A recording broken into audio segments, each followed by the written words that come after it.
The following is a Just Green production brought to you by the Might Be News Network. Okay, terrific. Grab his dick and twist it! What's up, everybody? Welcome back to Might Be Brews, episode 49, the podcast where we explore the people, places, and brews of the craft beer world. My name is John. With me, as always, Mr. Steve. How you doing? You're not watching WandaVision, you're wrong. We got to talk about that later. Yes. The man behind the board, my brother Taylor. How you doing? What's up, everybody? How you doing? Yo, and we've got some very special guests. Let me try to run through the list here. We've got podcasters, YouTubers, investors, JJ, and Brad Finn. Thank you guys for joining us. How you doing? I'm good, man. Thank you guys for having us. We're excited. Killing it, man. Living the dream, bro. I could not be happier to be a part of this right now. And both fellow big beer drinkers, too. Huge beer drinkers, yeah. Throw that on the list. Pretty good at drinking beer. That's right. We're taking a little bit of a departure from what you guys are used to. A lot of the people that are on that watch our show and participate. We have local breweries on. We have beer friends. We have home brewers, stuff like that. So I'm going to go ahead and talk about how I even hooked up with you guys. I think, like everybody else in the world, there was this huge, demand or whatever you want to call it, increased energy going on in the investment space. You know, everybody's tweeting and talking about GameStop and AMC and all of this crazy stuff happening, Wall Street bets, right? So I start digging into this, like, what's going on? What is happening? I want to know more. And I guess you guys do a good job with your algorithms and everything, because I think I Googled, like, GameStop or something, and halfway down the Google page was JJ's shirt, live streaming, and he's got a drink beer, buy stock shirt on. So I had to go grab me one of those because I thought the shirt was dope. But yeah, that's how I found you guys, and then got hooked up with Brad too. And I'm really excited to talk about it because, beer's fantastic. We're definitely going to talk plenty about beer. We've got some really cool stuff to try and talk about. But I think that I'm starting to realize that investing and learning about the stock market and things like that is a lot more obtainable than people realize. Some people think you have to be a millionaire to even start or something like that. And it's very obtainable. It's very reachable. And I want to try to get that out to people and just talk about it and learn myself. So I think that's pretty much why we're here. Let me get a couple plugs out of the way quick. You guys make sure you check out the new mbnnetwork.com. It's never been easier to find your new favorite podcast and help us make the show bigger and better than ever before. Go to patreon.com/mbnnetwork. $5 a month, get you free content, free shit, giveaways monthly, things like that. And shout out to the sponsor, Eunomia CBD. That's EUNOMIA CBD.com. Use promo code MBN, get 20% off free shipping and a free gift. And I think that's all the pleasantries out of the way. Woo! So let's get into it, guys. So you guys are both YouTubers, podcasters in the investment space, but I think both of you guys really are doing this full time now, or maybe out of your 9-to-5 jobs. I'd like to know what you guys did before doing your shows and your YouTube stuff, and how you got to the point of, going full-time content creator. So I'll start with Brad, if that's all right. Brad, a little background on yourself. And I will say right off the bat, the best way to talk about money is while drinking beer. So true. When JJ and I's podcast really started because we were on the phone talking money, drinking beers, and we're like, shit, we need to press record. So, I can give you a quick background of what I'm doing, where I'm going, and how that works. So I am a 9-to-5 high school physics teacher, but don't tell my students or principal that. Nice. And I started a YouTube channel just a couple years back, just to as accountability to get out of debt and try and meet some people that wanted to talk about money, because my wife was sick of hearing about it. And I grew and met amazing people in this space and just started learning. money and things like that. And my channel's a little smaller than JJ's. I just passed 50,000 subscribers. Could probably quit teaching, but I love it so much. My background's in engineering. I love it. And I use YouTube. I've always had businesses. And as we'll talk about, I'm sure I founded a brewery here on Long Island that literally got so good and so big that I was holding it back. So we could talk about that in a little bit, but still like raging on. And if I still tell people, if you're from the Northeast and you haven't had one of my beer, you really don't know beer yet. But I'll flex on Chris in a little bit, my former partner, if we want to talk about Dubco. Bold statement. Yeah, very bold. I have to watch out because, full disclaimer, like if I'm talking trash, the words out of Brad Finn's mouth are no longer reflections of Dubco's beliefs and things like that. Right. Yeah. But yeah, I just take every opportunity to educate. My background's in education, and whether it's money, beer, fatherhood, anything, I love learning from people and talking about it. So that's kind of my background, and I'm a very, very simple person. So once again, thank you guys for inviting me on. Yeah, absolutely, man. Yeah, lots to talk about there. I want to get into the brewery background and things like that. JJ, with you, first off, I will say to you, congratulations, paying off your mortgage. What was that, yesterday or the day before? Officially was today, actually. The payment went through today. We sent the payment in on Tuesday, but it's officially gone today. So, man, it's it's something else, dude. I'll tell you what, man. In 3 years? Yeah, 3 years. Insane. So tell me your background. You were talking a little bit about living in Hawaii and stuff, but tell me about your background and how you made that transition into going full-time content creator. Yeah, so I went to college as an engineer, graduated as a civil engineer, started a job at a typical, engineering firm, and on the outside looking in, it was the dream job. It really was.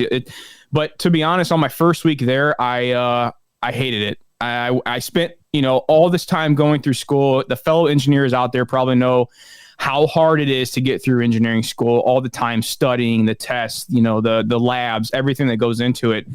And I really came to like a point in my life where I'm like, okay, I'm 24. I have, soon to be wife, and, we're going to want to start a family soon. And I'm already not happy because I got to this point where, there's just buildup in college, where you go, you like, okay, I'm ready to go out in the real world. I'm ready to make a difference. I'm ready to make a change. And then when you get out there, at least for me, I felt like what I was doing wasn't worth it. Didn't feel fulfilling for me at all. I was just going to my job. I'd sit in my cubicle. I'd do my daily task and I'd leave and I was done. I didn't feel any fulfillment from that whatsoever. So I literally was like, what do I do? What do I do here? There's something that needs to change. So I started looking online. That's what any typical millennial probably does now. You Google search, I was starting to make, also engineering salary, coming from a broke college kid making nothing to, now, hence why I drink Natty Light, and you guys are going to hate me for that. I know that, but coming from a broke college kid to now, an engineer making a decent salary, I'm like, okay, what do I do with this money now? Because I grew up never really talking about money. My parents were like good savers, but we never talked about investing. No one ever said anything about, what to do with your money, how to make your money grow. So once I started looking online, I actually came across Dave Ramsey. He's like the OG for me that kind of got me into my space that I'm in now. And I figured out like paying off debt. And then, this was back in 2014. And then as I was paying off debt, I was also like, dabbling in the stock market, had no idea what I was doing. I was literally just buying companies based on the names and ticker symbols that they had. I literally had no idea what I was doing. And so as I started progressing in my knowledge and space of, finances, I stumbled upon the FIRE movement, which that stands for Financial Independence, Retire Early. I came across this movement. I'm like, wow, there's a lifestyle out there where you can do this with your money, sacrifice in the short term, but be able to retire early, at a very young age. And when we say retire, we're not really talking about like sitting on a beach, because to be honest, I did that for a year and I got bored. Now I maybe can explain that a little bit more in depth.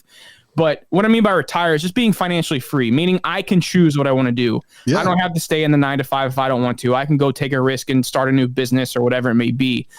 So then how I got started with YouTube is after, years of learning and my, being in and out of investments and trying different things, I always had these new goals, and Brad kind of said this too. I would constantly talk to my wife about, okay, babe, we got to do this. Now we got to do this with our money. We're going to move our savings over here. We're going to pay this off. We're going to do this.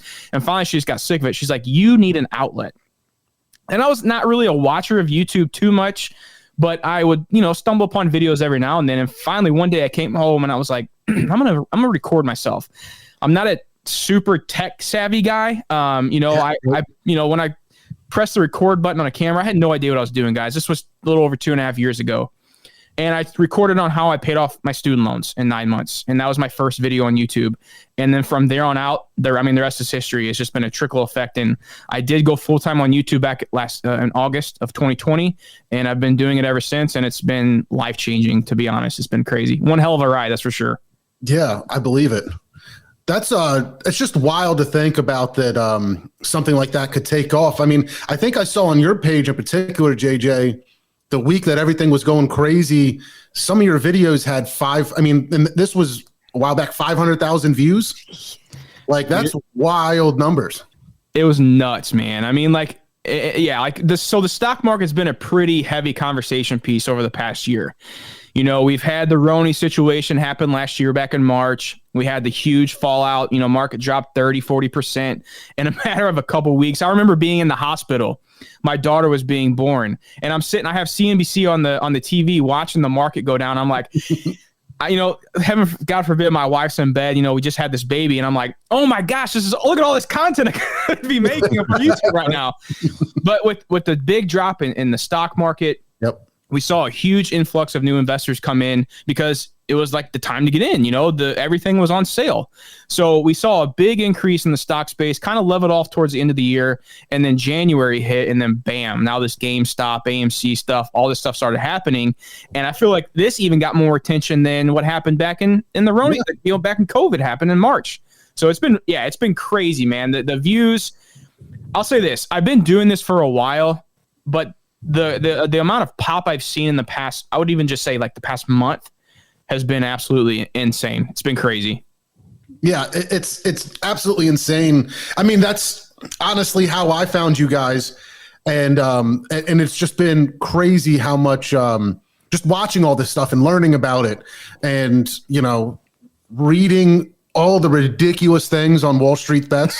Yes. You know what I mean? Just it's crazy. I don't know. It's crazy. Yeah, there's so much stuff out there that I had no idea about. I want to get into. I want to talk about what exactly happened with Wall Street Bets, with GameStop, Elon Musk, things like that. But first, I think we need to go around the table or around the room here and talk about what we're drinking. JJ, I'll start with you. You said you had something that you wanted to talk about. Yeah. So first, I know I'm on a beer, I'm a drink beer buy stocks guy, and I'm on a beer podcast right now. I'm going to ruin myself, to be honest. I got to be honest with you guys. I am a newly craft beer drinker. My whole life growing up, I drank, back in high school, I started drinking Natty Light, and I just stuck with it. Yeah. And I still drink it to this day. I mean, I'll get hate on it all day, but I love the damn thing. But I will say this, with me starting the whole, I cracked open a beer on a video one day, and just people loved it. And it that's how the whole drink beer buy stocks thing happened. And as I started doing that, more people started telling me, you need to try different beers. Try this, try that. And as I did that, I'm like, wow, I have been missing out on some stuff my whole life. Now, so I'm very, very new to the craft beer space. I don't really know too much about verbiage and what stuff means. But the beer I'm drinking today, and I wanted to go with something local. I'm from St. Louis, Anheuser-Busch, but I went a different route. So I actually have a buddy of mine, Brad. He's probably where you were at with Dubco back when you were in your garage, however many years ago that was. His name's Josh Shepard. You guys can follow him on Instagram, Josh Shepard 33. He has a brewery that he's been starting up for a while now in his garage. And I texted him because I knew I was coming on here. And I said, hey, man, give me some beers. I want to drink. I want to show a local brewery some love. Yeah. He's a new startup guy. He's working his tail off. He's hustling. And I am drinking. He gave me a couple different ones to try. But right now I'm drinking a double IPA. And it says it's a New England style. I'm not quite sure what that means. But It's really good. I mean, it really is. I do. I like it a lot. I'll tell you this. My favorite like craft beers to go to right now are hazy IPAs. Yeah. I don't know if that's good or bad, but that's what I really have been liking lately from all the different stuff I try. Sours are pretty good too. I like sours as well. So my brother Karen. Taylor's been really getting into sours lately as well. I like sours. Oh yeah, good, baby. Man. They're really good. Brad, I'm sure you could fill him in on the haze IPA craze, but that's good, man. The New England IPA, hazy IPA, that's awesome. Glad you like it. I mean, I don't know, Brad can fill you in on all that, but lower IBUs, lots of citrus. Yeah, you can do so much with the New England, and I mean, it's one of those things when you own a brewery or when you make beer. You have beer that you like to drink, you have beer that you like to make, and you have beer that everybody else likes to drink and you hate. I'll give a good example. Making a pumpkin beer is the worst beer ever to make. Whether it's a 1 gallon batch, whether it's a 5 gallon batch, we have a 10-barrel brew house, or I say we, and whenever I'm saying we, I'm no longer part of the brewery, but the brewery I used to own, we have a 10-barrel, we have 6 10-barrels and 5 20s. And to this day, pumpkin beer, like it's but you have to make it. Our pumpkin beer is called mandatory pumpkin. Because you have to make a pumpkin beer, but we got to the point where New England's became the same. Like they're delicious and they're great, and I brought one to drink, but I think if you asked 1,000 cellarmen across the country and you asked 1,000 brewers across the nation, they're drinking lagers all day, every day. That was one of the greatest. When I went to Austin, Texas. The greatest thing about going to Austin, Texas was the beer scene was not IPAs. It was all lagers and pilsners.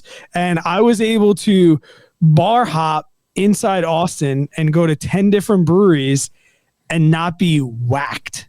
Not because the fact of the matter is, like when the pint craze came about and 16-ounce cans came about and 10%, and we did it.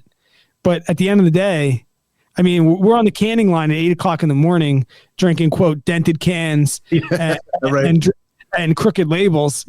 It's 9:00 in the morning, and then we started making lagers just for the brewers, and we called it the brewers beer. And we were like, wait, I can't drink an IPA. We're like, here, have this, and that's how the lager scene. But I mean, sours are one of the most beautiful artistic beers that you can make. And I think if we relate it to personal finance, it's the ultimate delayed gratification. When we were cool shipping a 3-barrel batch, and just making a beer and knowing that you were not going to know the outcome for probably 3 years. And we started cool shipping when we were 4 years into the brewery. So we're literally like making beer that we didn't know if we were going to be able to drink that beer till the brewery was twice as old. But now the brewery is going to be 7 years old in May, 8 years old in May. And now we're doing amazing things with these sours. And my partner, Chris, who is still the head brewer over there, and I will argue that there's very, very few people in the nation that make quality beer like he does. He's a craftsman. He's a Cicerone. He does not mess around. But he can do it. I think the one great thing that Chris is doing at Dubco is his ability to make every style of beer to its highest potential, whether it's sours. And we've been Wild Ale fans. I mean, when you call the local welder and you have to explain to him what a cool ship is so that he can make it for you, right. And then he drops you off like a trough, and we're like, okay, we'll figure out how to make this trough happen. We were all about wild ales. And I mean, that's being up here in New England. Allagash is pretty north of me, but when we look at Allagash and another great brewery upstate New York, Common Roots, who's doing just incredible cool ship wild ale beers, that was really, and like I said, that delayed gratification, just tasting a beer. And I know JJ, when I gave him the LiDAR that we made, and I'll send you guys one of them as well. Just, I don't think it's hard to really fathom that beer is 4 years old, that from the time we brewed it to the time it sat wild, to the time it sat in barrels, to the time it sat in bottles, Like you don't fathom that a beer could be 4 years old and just be bang bang. But Yeah. I'll send you a LiDAR. Taylor, if you're into sours, I'll send you a LiDAR and you can give me your honest feedback because I don't work there anymore. So you can tell me it's shit if you want. I'd appreciate that. That's great. And it's great. It's great that you guys are doing those cool ships because everybody seems to be doing the quick kettle sours, which are okay, but they don't have the depth of flavor. They don't have that passion that the cool ship stuff can have. I can give you my honest opinion with kettle souring because we got a lot of flack for doing it early on. Like you're cheating, you're doing this and that. Just like anything in the brewery world, kettle souring it has its purpose. It has a very, very, and it has a great purpose. And there's a very big difference between home brewing and commercial brewing. When you have to have a product and you have timelines and you have things like that, kettle souring is great. If you're going to be masking it with flavor, and it's kind of like how you can make a shitty mixed drink with a cheap vodka because it doesn't really matter because you're going to mask it with a bunch of other things. You just need the vodka. When you kettle sour and you know you're going to put it in a barrel and you're going to put it on fruit and you're going to age it in certain ways and you're going to add lacto and Brett later, you can get that foundation of a kettle sour, and I don't think that makes you any less of a brewer. I mean, some of the best beers that we ever made that were sour were kettle soured, and if we didn't tell anybody, they would be like, "Great." It's only until you tell people, and then the beer snobs of the world, the Brooklyn fam, they want to come around and say, "Oh, now that we know it's a kettle sour, now it's a shitty beer." But there's something to be said for both. I think having just a raw kettle sour beer, it's hard to make right, and it's kind of a little artificial, but like it still serves its purpose, especially in the commercial brewing space. But cool ships the way to go. Like if you don't have cool temperatures, and that's the other thing. Like some breweries can't do it. You know, you have to have the right temperatures. And up here in New England, we have like certain spots of the year, and we watched the weather, and it was one of those things you couldn't plan. You had all of the right beers. You had all the materials there. You had all of your aged hops there, your 2-year-old hops. And you were like, hey, as soon as we get 2 days in a row between 30 and 40 degrees, we got to go.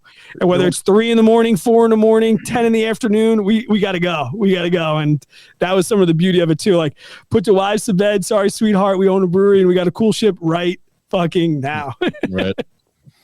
Yeah, I think it's like a double-edged sword with the hazy IPAs because I think it's helped bring a lot more people into craft beer. So I think breweries are able to be more successful, maybe a bit easier. Yeah, no, definitely. More easily. There's just, this huge influx of new.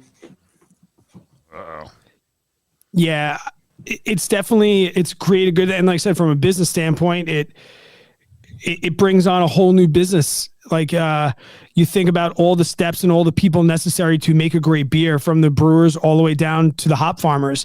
And if there's one thing that New England IPAs did is create these amazing hops and create, hop pellets and hop powders and all these things. So from a commercial standpoint, I love New England IPAs mostly because of the amount of business that they brought to the beer industry. They definitely brought in a bunch of new people, but I think if we look at from an economy standpoint, one of the best parts about having the brewery was knowing how many people we put to bed every night and they didn't have to worry about, paying their bills and they didn't have to worry about anything.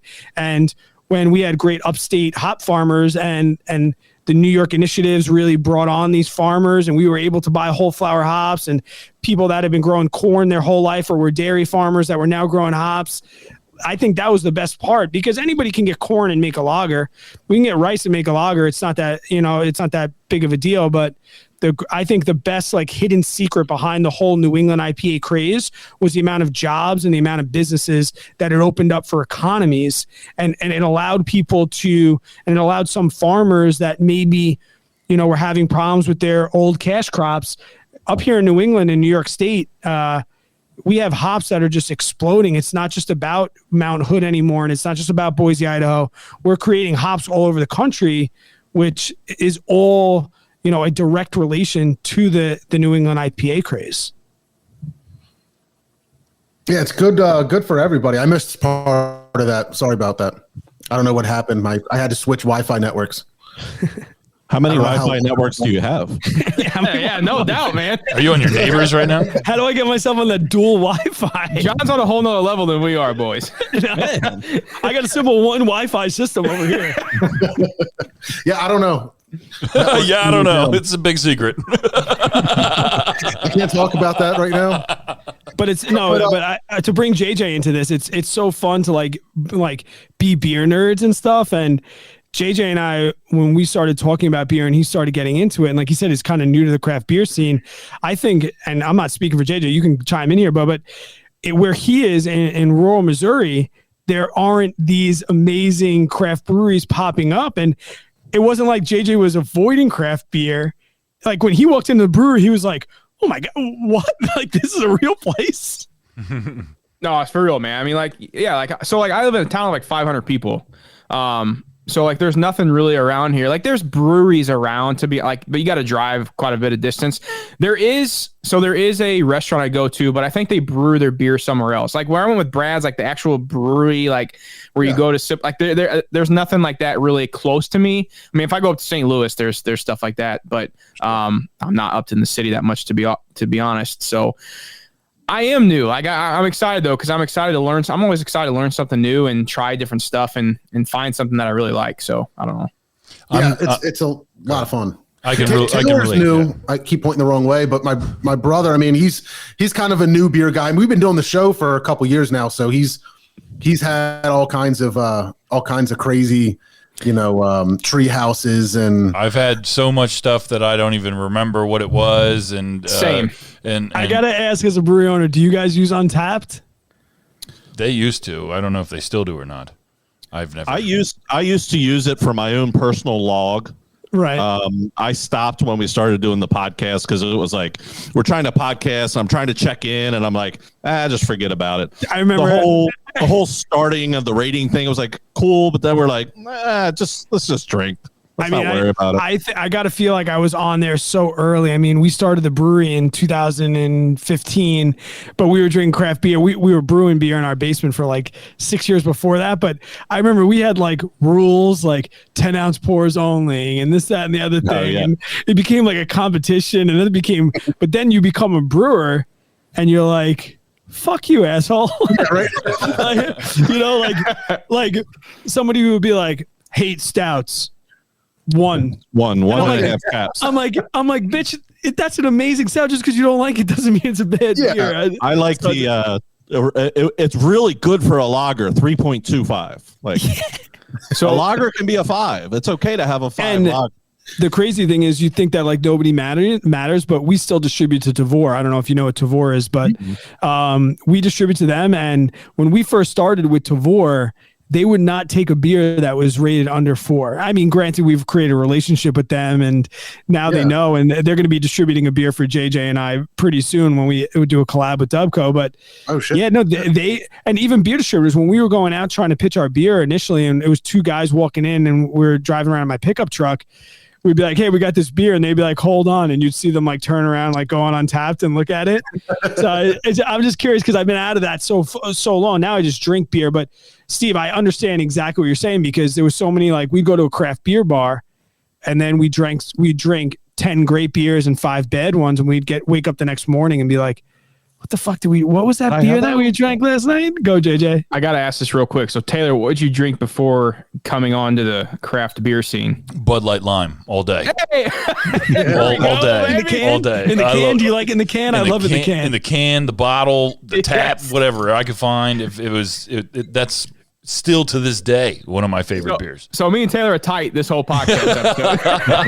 Dude, I was gonna say, man, I can relate to you. As the listeners of the show know, these guys have taken me on a amazing journey with beer, and I've really gotten into it. I was in the beer distributor today. Shout out to Katie down at the Thorndale Beverage. She helped me out finding some stuff. I mean, I still don't know what I'm looking for. I just kind of go in there and use keywords like, I'm in the mood for a stout today. I want to try a stout today, or I want to get another sour for my wife and I, and blah blah blah. So like I'm still like a kid in a toy shop when I go into one of these places. I'm like, I don't know what I'm looking for. Just point me in a direction. that label looks cool, and boom. And we used to rate beers on this show. You're talking about, people not liking beers and giving it a terrible rating. Here I am, this new guy who can't understand any of this crap. I have a legendary beer like a King Sue, and I'm on this show being like, this tastes like cat piss. And like, you know what I mean? So, but that was kind of the element of it, of not knowing anything about it. So I'll tell you this, though. It was much better to get knocked with a comment. Like, the worst was like somebody would leave you a 1 star and no comment. Like, at least tell me how I fucked this up.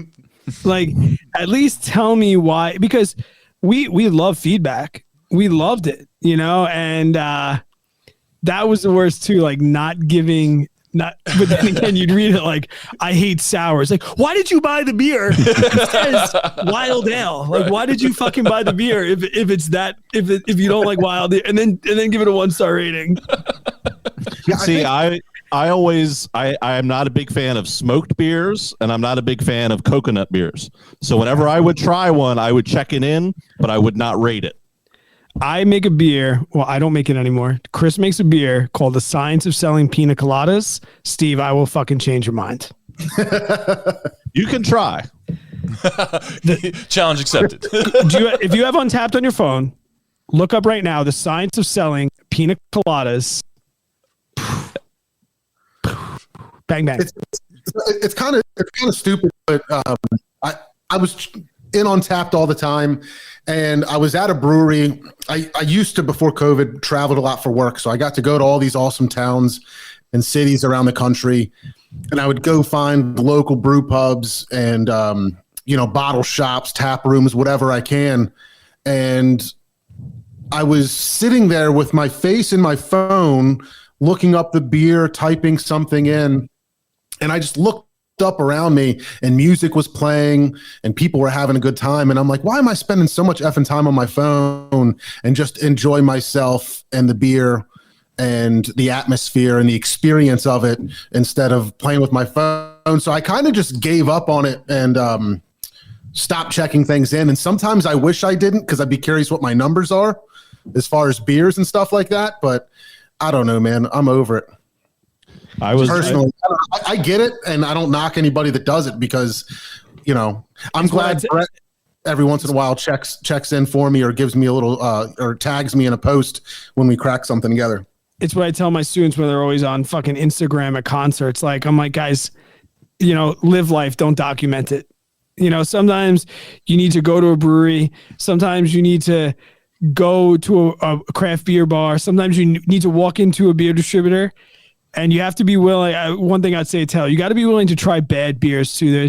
There's nothing wrong with trying bad beers, because there's some bad ones out there. But some of the best beers I ever had were going outside my comfort zone and just being like, or asking the bartender, like, what do you drink? And bartenders hate that. They hate like bartender's choice. I used to give people the keg we were trying to get rid of when they asked me that. But like, there's something to be said for like, and that's what I liked when JJ came, because I knew he had never tried a wild ale beer before, but I knew that if I handed it to him, he was going to give it a shot. Yep. I'll try anything. I've tried everything that these guys have put in front of me, and I'm glad that I have, because I've had stuff that I didn't like, but like, I'm not a double IPA guy. I'm not an IPA guy, really.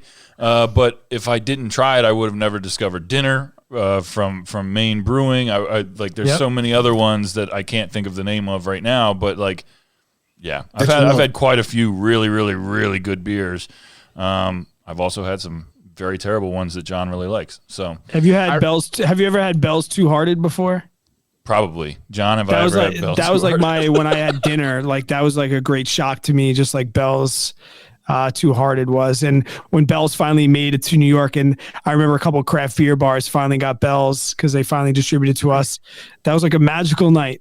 I must have had 20 of those that night. What are you drinking, John? So the three of us are drinking the same beer. Brad, if you're like a real beer guy, I would love. I got to send you some of these guys' beers. Oh, we'll trade. Yeah, we'll send some. Yeah. At East Branch, I mean, they're like a old school type brewer. Like everything's traditional German styles for the most part. This one is a dry hopped rye pale ale, which A little spicy. That rye will get you spicy. It's got a little spice to it. I really think good. the balance on it is just perfect. Like there's a little bit of rye, there's a little bit of spice. You can still get some hop notes into it. It's an easy drinker. I think it's really got a great balance to it. Steve, would you say we it's used to an love instant using classic? rye. We used to love using rye to knock down the bitterness. Like if a beer was a little too malty, we'd throw in some rye. It would knock that down and level out the sweetness of that malt, but you could still raise the ABV up. Like rye malt is like a little hidden gem. If you have a huge ABV beer and you have a ton of malt in there, we had a beer called Sore Thumb, and we worked on that beer for years, and it was a big West Coast. So really, really not a lot of hops. It was, people would call it a malt bomb, especially people that were looking for a New England. We started trickling in some rye there, balances out really, really nice. By the This way, one's, go ahead. no, go ahead, Steve. I was just going to say John's on his 6th Wi-Fi connection right now. He's back in the back cave. There he is. Back in the back cave. His kid's in the back fucking with him. He has kids. You're not your kid. They're messing with your Wi-Fi. Mr. Steve, would you say this is an instant classic, dude? It's pretty darn close. It's pretty close. I am usually all over Gov's, you know what, but I'm not feeling this for some reason tonight. I don't know if it's my palate. Maybe I got Wi-Fi early onset connection. COVID. It's your Wi-Fi Could be my connection, Wi-Fi. John. That's what it is. It's your Wi-Fi. You lost your goddamn mind. It's drinking a little light, a little It's a pale little ale. I do like the spice. It's a pale ale. You know, it is what it is. It's delicious.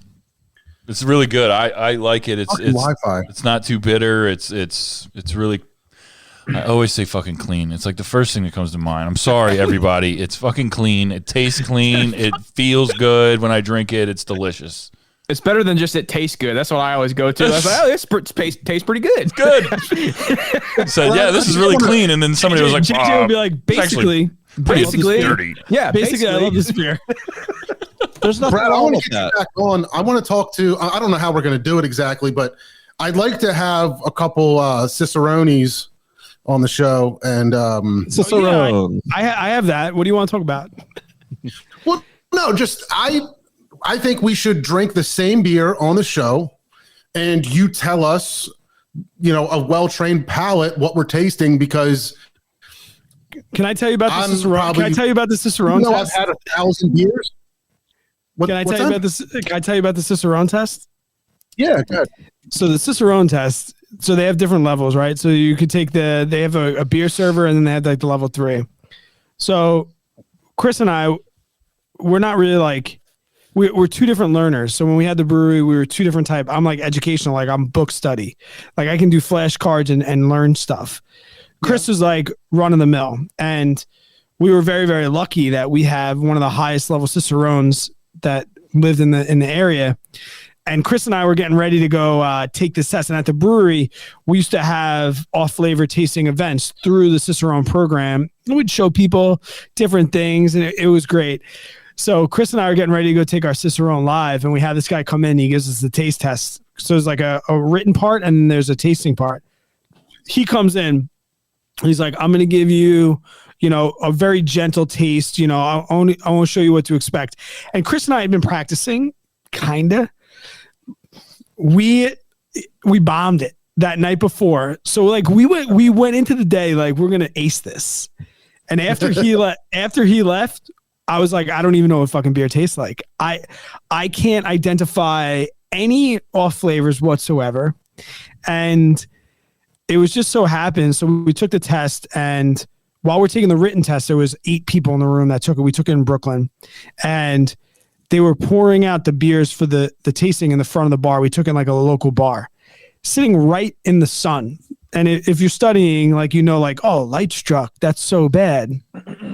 And I said to Chris, I like whispered over, I'm like, that's definitely Killian's. And as an Irish guy, I've been drinking Killian's in the backwoods, warm, cold, light struck. I've been drinking Killian's my whole life. I knew what was a good Killian's. And I see them dropping into the Killian's. I'm like, this is so badass. So it sits there. It comes into the back. Long story short, I bombed the taste test, but I aced the written test. Chris bombed the written test, but aced the drinking test. I'm like, together, this is the partner. This is why you got to go partners. Perfect business partners. You got to go in. But later on, Chris did pass the writing but I'll tell you this, I have no problem admitting it, especially now. So Dusseldorf, Germany is where a very, very popular beer style is made. And like one of the part twos is like, where is this made? And I was like, it was just a disaster. If you're going to take the Cicerone test, know that you're probably going to fail. And it's not a pushover. Like we knew our shit and we both failed the first time. Chris passed. He's a level 3 Cicerone, maybe, I think. Yeah. Maybe level 4. But all flavor tasting is super important. And you can buy and I ramble on about the story because you guys can buy the all flavor tasting kits and do them with your local beers. And they come in like little droplets where you can drop a little bit and you can learn these different off flavors. And the worst part about it though is we'd go to our local local bars and we'd be like, they don't clean their lines. They definitely don't clean, or they store their kegs warm like that. It was kind of like when you know too much. Oh, wow. So it was one of those things where like, you definitely want to know what's going on, but when you know too much, it's almost worse. Like when you're like, when you go to the stadium and all the beer tastes like popcorn, it's all buttery, and then you're like, all right, this is just bad beer. But then when you know what's really in it, you're like, I never drink draft beer anymore anywhere. Because like, too much. I think it's for sure. Like heard people talk about how it's, the studying is and how much they take it seriously. So I for as many beers as I've had, I probably describe them exactly like JJ.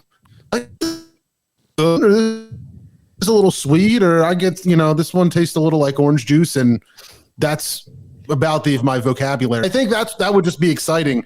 I would love to do these brewers. I would just like to do these brewers justice when I'm sipping on a beer and say like, I'm getting this and this and blah, blah, blah. So I don't know. Mr. Steve, what do you have? Are you double nugget net or No, I'm still finishing. What are you on? Yeah, I'm still finishing up the first one. I think we should do the Evan Stout next. I wholeheartedly agree because I'm already on it. Go double nug. I'm on it. Yeah. JJ, what else? JJ, what else you got? JJ, what do you? I'm drinking a pastry ale. It's aged on mixed berries and vanilla. Ooh. Whose berries?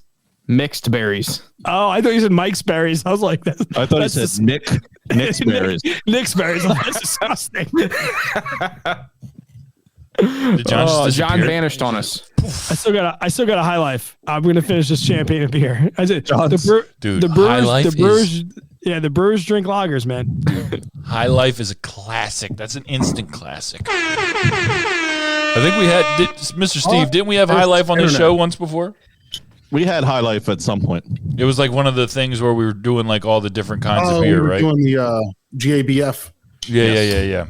Oh, I've heard it's of a that. champagne of beer, dude. Styles. It's like perfect beer. GABF is. Have you guys been to GABF? It's one of those things where it sounds like a great idea until you get off the plane. And it sucks the whole time. JJ, the Great American Beer Festival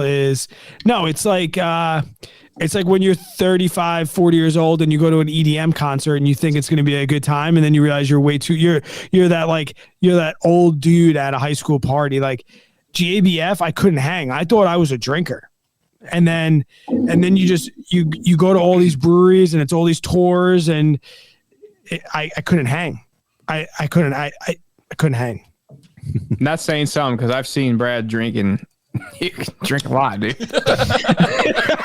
AJ, let's get you back in the mix here because I want to get into investing a bit. I have a lot of questions. I think the first thing, if we can do it in a condensed version, maybe, is tell us what happened with Wall Street Bets, GME, AMC. Yeah. BlackBerry, Nokia, all the crazy shit that was going on that week. Doge. How many hours do you have, John? How many hours do you have? I just want to piggyback on that. Should I have bought all those Radio Shack stocks? Was that what I was supposed to get? Yeah, and Blockbuster. I got the Blockbuster last week. Yeah. Before JJ goes, I will say this, and this is what I tell my brother: if you don't follow it every day, by the time you hear about it, it's too late. Oh, yeah. It's so, man, where do I even start? So first, let me say this. Shorting a stock. I want to explain what shorting a stock means before I get into this lingo. And I really do want to keep it layman's terms. And guys, like, to be honest, like, I'm no expert in the stock market. So I'm relaying the information here how I know it. We've been hitting you with weird beer shit and that you have no idea what we're talking about. So feel free. True. JJ's like, what's he talking about? No, I mean, so what happened in the real quick, long story short is that, so GameStop was being shorted by hedge funds, big institutions. And whenever you short a stock, real simple, what it means is when you go to buy a stock, you buy a stock through a broker. You have to go through a broker to buy a stock. Maybe that's like, Fidelity, Charles Schwab, TD Ameritrade, whatever. So these hedge funds are using a broker. And when they short a stock, they borrow shares from a broker. So for example, let's say they're going to borrow shares. The current share price is $10, right? And then what they want to happen is they want that stock price to go down in value. So when that stock price goes down in value, so let's say the stock price dropped to $5, they take those shares that they borrowed from that broker, they give them back to the broker themselves, and then they recoup the difference. So they make $5 if they borrowed one share, sell it to the market at $10, and then they're borrowing it, and then they sell back to the market. It goes down in value by $5. They give it back to the broker. They reap the difference in between that. So it's a $5 profit they make. You're pretty much betting against the company. Absolutely. And GameStop makes sense, right? I mean, everything's gone digital. You don't have to buy discs as often anymore. I mean, it's like Blockbuster. You see the dinosaur. The time's coming. So here's the thing. Yeah, shorting happens all the time. And I mean, there's nothing wrong with shorting, but here's what the problem is. So these companies, right, what they were doing is they were over shorting GameStop. So let's say 100% of GameStop shares are available, and these institutions, these big hedge funds were shorting over 100% of the shares. So they were shorting more shares than were even available. So when Wall Street Bets found that out, they saw, what's going on here? Something's, and I will say this, the hedge funds know exactly what they were getting into. They knew the risk they were taking, and let's be honest, these guys do this for a living. They've been trained. They've gone to college for it. They know the risk that they were taking on when they did this. So the fact that GameStop was overshorted by, I can't remember off the top of my head right now, let's say 150%. Well, what happens is whenever stock prices start to go up that you're trying to short, you have an infinite amount of loss that can happen because you're buying these stocks, you're borrowing these stocks on margin. And what margin means is you're basically it's like taking out a loan to buy stocks or to short stocks is what it means. Like when you go take out a loan to buy a car, when you're buying on margin, you're taking out a loan to trade stocks. So what happens is when the stock price goes up, these hedge funds start to lose money because the price is going up. They have to give it back to the broker at a larger price, and they have to pay the difference. So the bad part about that is as the stock price started getting higher and higher and higher and higher, that's more money that these hedge funds were losing on a daily basis. And all this was on margin. So they literally could have gotten an infinite amount of loss. That's the scary part about that. And this is millions, billions of dollars we're talking about here. So then what happened was, and Brad, you might have to step in a little bit here because I know you watched that video. There's a couple of videos about the clearing systems. I missed all that. But back whenever my live streams were going on, what happened was Robinhood stopped buying stock. So no one else could come into the broker of Robinhood, of Webull, other real popular apps of the Wall Street Bets users were using. No one could buy the stock anymore. So what happens is, go back to simple like supply and demand, right? When there is a high demand for something, the price is going to go up. When there's a low supply demand for something, your price is going to go down. There's a higher supply of it, right? So when no one can buy the stock, people are going to sell off because they're like, oh, well, I can't buy anymore. So there's no one else to go higher. Yeah, absolutely. So then the stock price falls down. And here's the shitty part about this. I had a couple options trades open, and I was up about a little over 10 grand in one day. Have you guys ever heard of greed before? Have you ever heard of greed? Here it comes. Don't even get me started, Brad. Here it comes.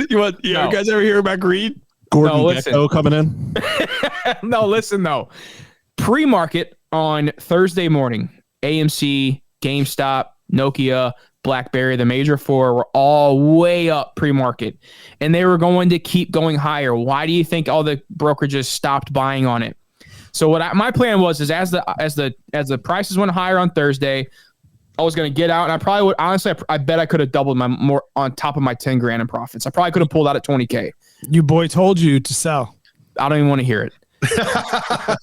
So the unthinkable happens, right? Robinhood shuts us out. All buyers can no longer buy any stocks, right? So I'm sitting here like, what in the hell I'm live streaming as it's happening. Yeah. And I'm like, no one can buy anything. No one can buy. No one can get in. And of course, what happens when no one can buy?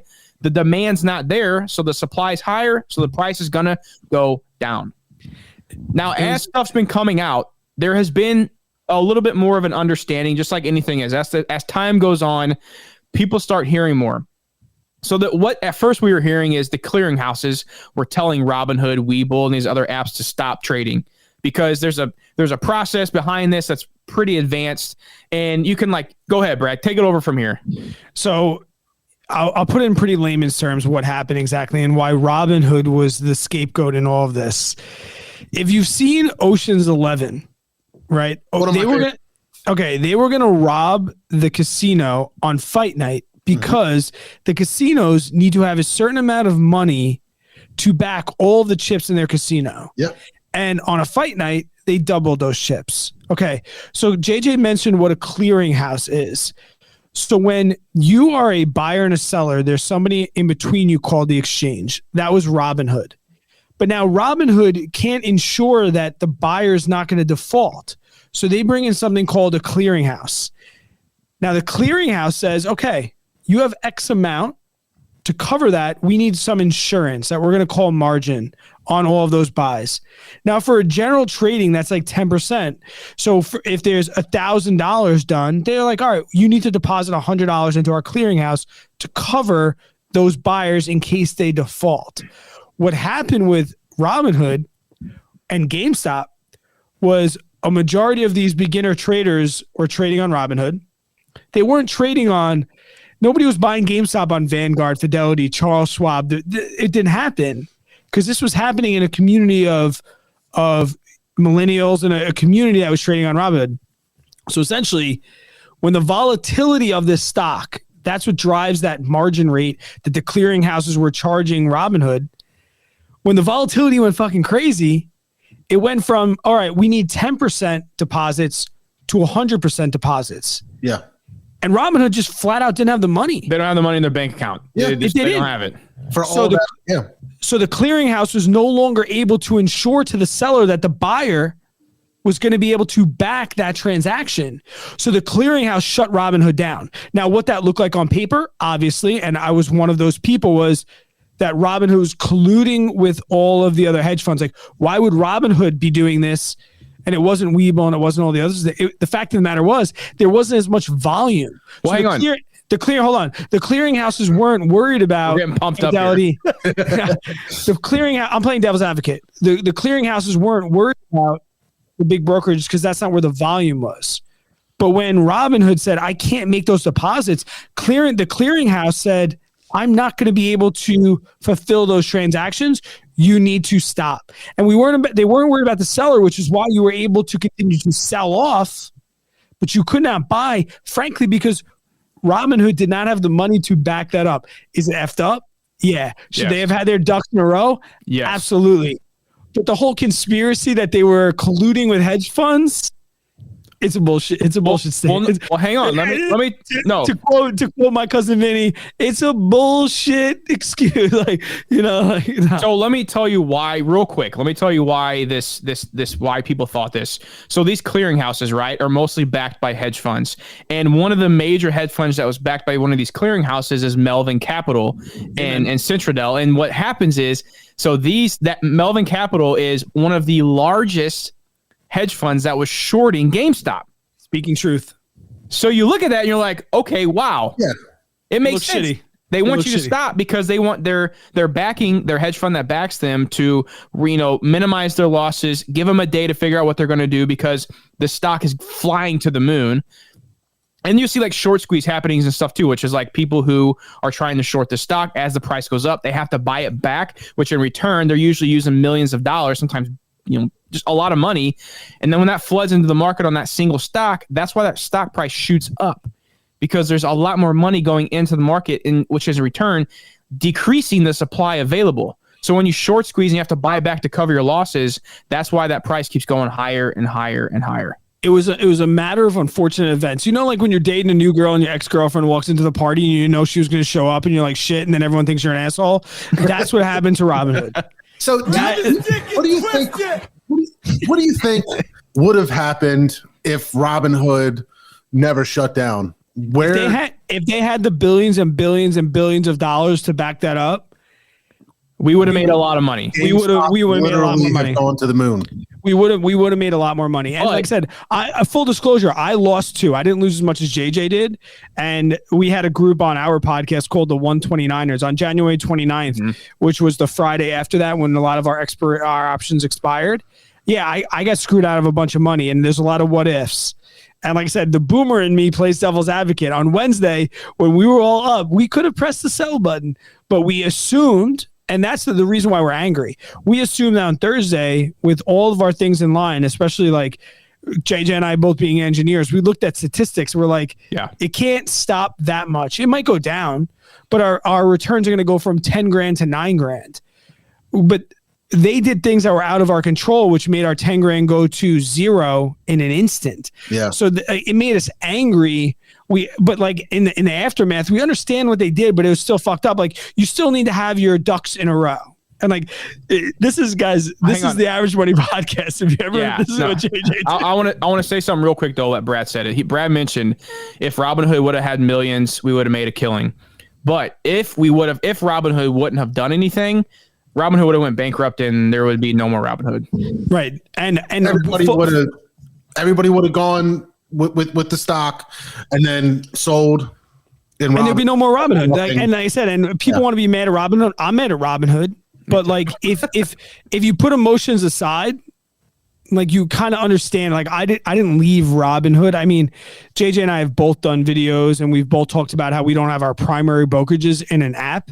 And I think if you're a normal human being with a sense of knowledge, you'd understand why we don't want to put a lot of money into an app. But their user face and their interface is still glorious. It's still easy to use. Really it's nice. Great for beginners. It's great for using on YouTube to show people. And like I said, it's more what they did was effed up. They didn't do anything illegal. We signed the terms and conditions. We knew what they could do. Like I said, it's more of what they did was effed up more than illegal.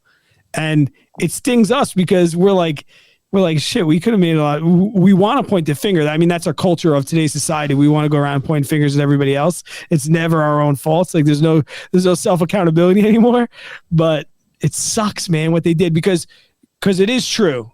Regardless of how much I want to defend, I'm just playing devil's advocate.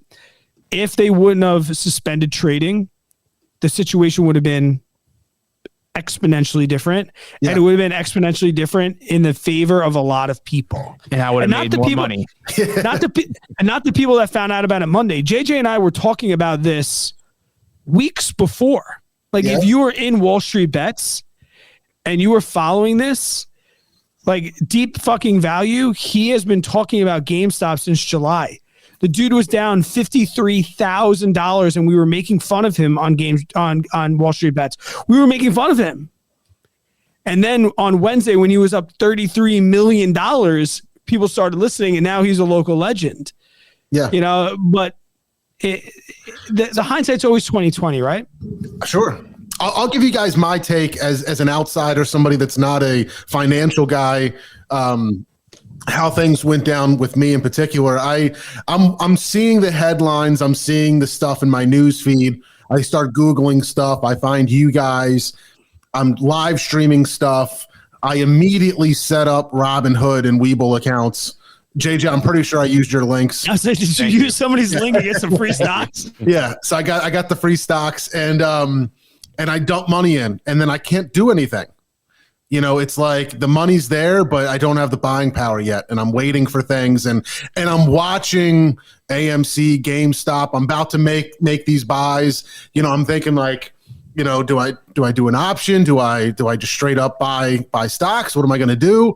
And I'm literally watching for the first time in a 1 day frame, whatever you want to call it, even down to an hour, the stock going like this. And I never put any money into anything. John, hindsight, that was probably the best thing that could have happened. So like I have this because money the people that got in 2 hours before you when they could have, they lost. Yeah. The only thing I did is I put money into Doge. That's a good thing. JJ's into that shit. I sold That's out. the only thing that I did. It's going up. Robinhood, I put money in Doge and I'm up. We'll see what happens. See, I have a Bitcoin at $7,000, and it's like, but the Doge, like people were talking about the Dogecoin, and I'm texting JJ during the live stream, like, what the fuck are these guys talking about? And he's like, he's texting me back going, I don't know, but they keep mentioning it, but I'm going to buy it. like on the major brokerages that we're using for crypto, you couldn't even buy it. So I'm like, what is going on with the Dogecoin? And it's, I have a little. I think it's trading at like 7 cents now. Yeah. And we got in at like 2 cents. JJ, what are you in? You're in at 2 cents? I'm out of it. Oh, you got out. No? Yeah. So I've got Coinbase, I think, and I've got like a little bit of Bitcoin and Ethereum and Litecoin. Actually, I think I put all my Litecoin into Ethereum last week because I don't see Litecoin doing much. But I don't know. But I watched. Was it you, JJ, or did you put a video up of some other guy talking about how Bitcoin is part of Ethereum, is part of Doge, and they're all kind of related? No. I don't know. They're only related because they're crypto, but they're all very, very different. Yeah. So like that wasn't me, but I will say this: for my crypto investments, I'm 100% in Bitcoin. That's where my crypto is. I do that because I really do feel like Bitcoin is and I bought Bitcoin back in 2017. Back whenever the crazies were up, up to like 20,000. Okay. Yeah. Yeah, and then it had the big sell-off. I just held it. I didn't do anything with it. I was like, I still see the value here because I really looked into the technology, and I really do think. And now we're starting to see these Elon Musk just put $1.5 billion on Tesla's balance sheet. Now we're seeing, MasterCard talking about being able to do transactions with Bitcoin. I really do see the future of Bitcoin. Now, do I think here's my personal opinion. Am I ever going to go buy, a Tesla with my Bitcoin? No, probably not, because the as of right now, because of the current the how fast the price can go up and down, I wouldn't want to risk that. I wouldn't want to. I see Bitcoin being as a store of value, kind of like how we treat gold, 20, 30, 40, 50 years ago. I see Bitcoin being the new gold. Now, will people do transactions with Bitcoin? Absolutely. Am I going to do that? As of right now, with the volatility being where it's at, no, I wouldn't want to give up $30,000-$40,000 of Bitcoin and then it shoot up another 20% because, PayPal comes out and says, hey, we just added another $2 billion on our balance sheet. I wouldn't want to risk that. So I would rather pay with my dollars that I know what the value is and is actually an asset that, the dollar is going down as the longer you hold it. That's why they say, savers are losers, because with Bitcoin, there's no more being made of it. There's a finite amount available. It goes back to that supply and demand system. Yeah. The more people buying it up and storing it, the higher the price is going to go, to where the dollar, this is a fun fact for everybody real quick, 30% of the entire amount of dollars that have been printed out since our history of the dollar was printed out in 2020. 30% of the entire, since 17 or whenever the dollar was created, 30% of that was printed out in 2020. That's insane. Awesome. Why do we think that? Why are we seeing the stock market going at these crazy all-time highs? Because think of the amount of money that has been flooding in the economy, and that is also flooding into the stock market. Because the Fed goes, brrr, yeah, brrr. It's insane. And one of your viewers just commented to talk about crypto, and we will. And not to plug our podcast, but we did. No, please. We did an awesome episode probably early on Average Money about like our beliefs, but like I'll tell you right now, it's too volatile to be a currency. So there's a difference between like a currency and a value. So, and as JJ mentioned, it's a way to store value. It's a way to put something somewhere. We don't ever think that it's going to be exchanged. Like you're going to go to the store. I think, will you be able to? Yes.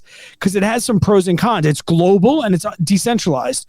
So with something that like Bitcoin is the Google, right? We had Ask Jeeves, we had Google search, we had all these things. Those are all the other cryptos. And at the end of the day, we ended up with Google because they were the shit. That's Bitcoin.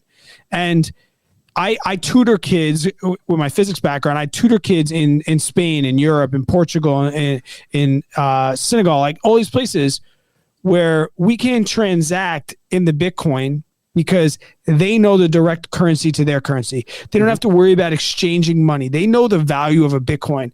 So I think if there's a certain value of cryptocurrencies, and I speak in Bitcoin because I think that's the one that will ride out everybody else, it at least gives us a global standard for currency, but I don't think that we're ever going to transact it like we do the dollar yet. Sure. But what it does do is it says, hey, you don't like what Robinhood did because they restricted currency, or you don't like what the Democrats or you don't like what the conservatives are doing with their money because they're stopping this. You don't like that the Fed is going to give money here. You don't like taxes. You don't like things like that.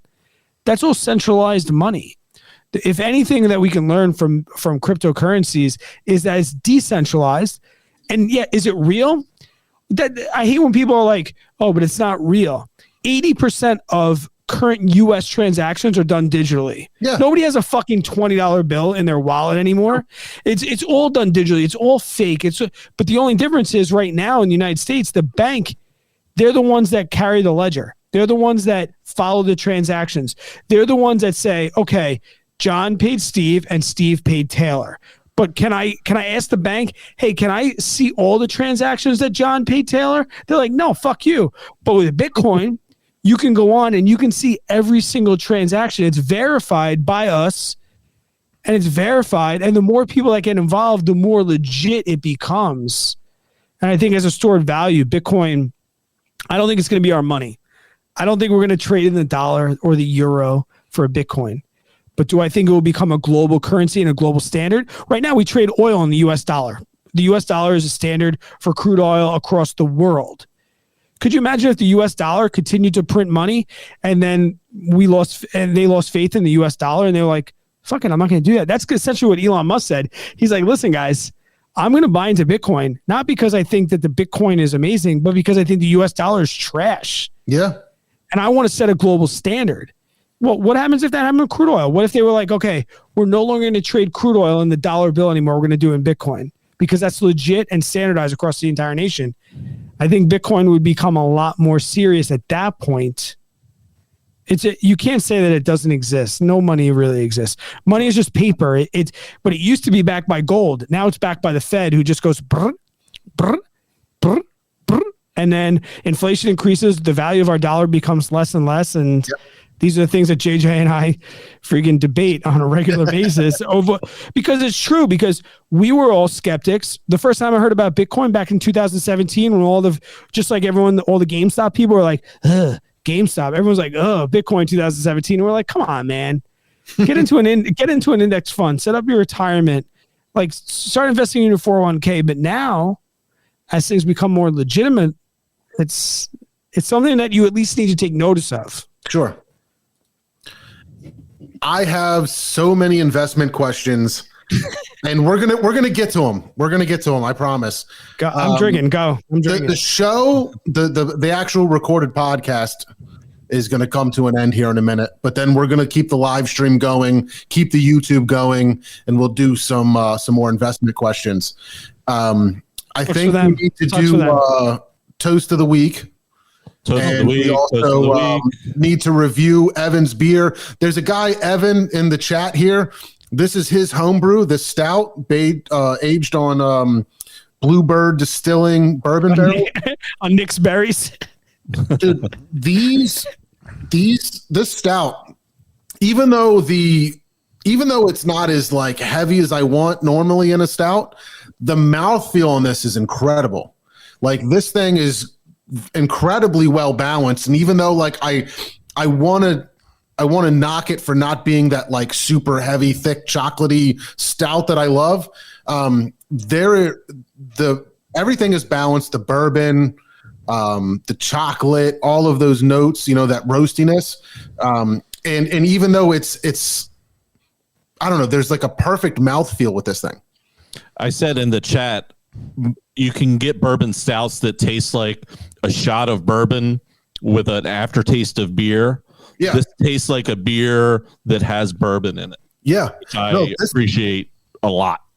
It is really, really well done. And I think it's not that like motor oil. That's the only thing that it's not. My sensationalized beginner's opinion on this is that this is a masterclass in home brewing. The smoothness of this, the mouthfeel, the terms that I don't understand, this is fantastic. Yeah. Absolutely a great beer. It's very clean, Evan. I love it. It's really good, but I'm like, I have to work tomorrow and I got to finish this beer. It's really, really good, but holy shit, this is fucking me up. Fantastic. Toast of the week for me, happy Chinese New Year. I just got bourbon right on the back of my throat there. It's like, wow. Happy Chinese New Year, if you're into that. And also check out Kennett Brewfest, KennettBrewfest.com. There's still tickets available, even though it's not actually an actual event. They've got 2 fantastic cases, 48 unique beers from 48 different breweries. They're also giving a golden ticket away to a handful of people that pick up the beer. So if you're listening, watching, check out KennettBrewfest.com. Get your tickets. Pick up your cases at the end of February. I think it's like February 27th or something like that. We've got ours. Yeah, we got ours. It's a good job, John. Here's I need that soundboard. He's got the sounds. My toast of the week. If you haven't seen it, go check out The Cat Lawyer. Have you seen The Cat Lawyer? Oh, No. the video that went viral? Yeah. I promise I'm not a cat. Oh, yeah. Cat Lawyer. Yeah. He's on a legal call with a cat freaking filter on, but the man was like, I'm ready to proceed, Judge. The best is when his eyes like go to the side and they're like bugging out of his head. Like he's like, how do I fucking change this shit? Let's hear it for Cat Lawyer. Good job. Cheers. I have 2 quick ones if I could. Good. First things first. Shout out to Sean from FAM. He won our Patreon monthly giveaway on our Patreon exclusive that we recorded and put it out today. So shout out to him. Also, shout out to Travis View from the QAnon Anonymous podcast, who gave me an hour of his time this past week in an awesome interview. If you haven't yet, please go check out Might Be News from Monday. It was an incredible interview that we dealt with a 2 to 3 second delay the entire time, and we just really got to the bottom of some things. And I just kind of asked him some beginners questions about some things that I've been researching, and it was just a really great conversation. So if you haven't, go check out Might Be News from Monday. It was a really great time. Cheers. What are these cheers? I want to cheers. What are we cheersing? Whatever you want. Toast of the week. We just bring up whatever you feel like toasting. If you got something on your mind you want to toast to, we do it. Whoever you like. JJ, you go first. JJ's muted and he doesn't know it. I'm gonna cheers to Taylor because we're both new craft beer drinkers, and he also had the same headphones. Nice. Nice.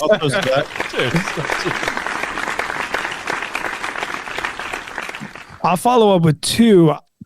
Cheers to you guys for bringing on us weirdos, and cheers to JJ Buckner, man. Paying off a mortgage is a big fucking deal, and I, as somebody that's also very into money and very into personal finance, I often say like, I don't need to do that, but it's really because I can't. So JJ Buckner, cheers to you, bud, for paying off your mortgage. Thank you. He's 29 years old, guys. He's 29 years old and he doesn't have a mortgage. People don't realize he's got a 40-year-old beard, but he's only 29 years old. 3 years, right? 3 years. Yeah, man. It's Wow, crazy. man. That's so cool. I mean, it's a relatively affordable home, but I'm living in, smaller town America. It's nothing too crazy extravagant, but Don't that's the reason undervalue why we yourself. did that. Don't undervalue yourself, JJ. Getting that YouTube money. It's Patreon money. It's not YouTube money. It's Patreon money. Patreon money. Oh man, you guys are All right, Hopefully, so it'll be average money soon. let's wrap it up, and we will keep things going on the live stream and YouTube. Is YouTube working? I don't know. It says it is. We'll see what happens. Fuck those guys. guys. If you took the time to check us out, to listen to us, to watch us, to participate, to chat, we love you. We appreciate you. Thank you so much. Make sure you check out patreon.com/MBN Network. Check out our sponsor, CBD.com, EUNOMIACBD.com. Check out Average Money Podcast. Look up the Finn Mindset? Brad Finn. Just look up Brad Finn. Yeah, look up Brad Finn. Look up JJ Buckner, YouTube. Average Money Podcast. They put out fantastic content. Better yourself, man. Invest some money, figure it out, learn from them. That's what I'm trying to do. But yeah, if you guys took the time, we really appreciate you. Thank you so much. We've got a lot of really cool stuff in store. We're brewing our first beer, might be Brews beers.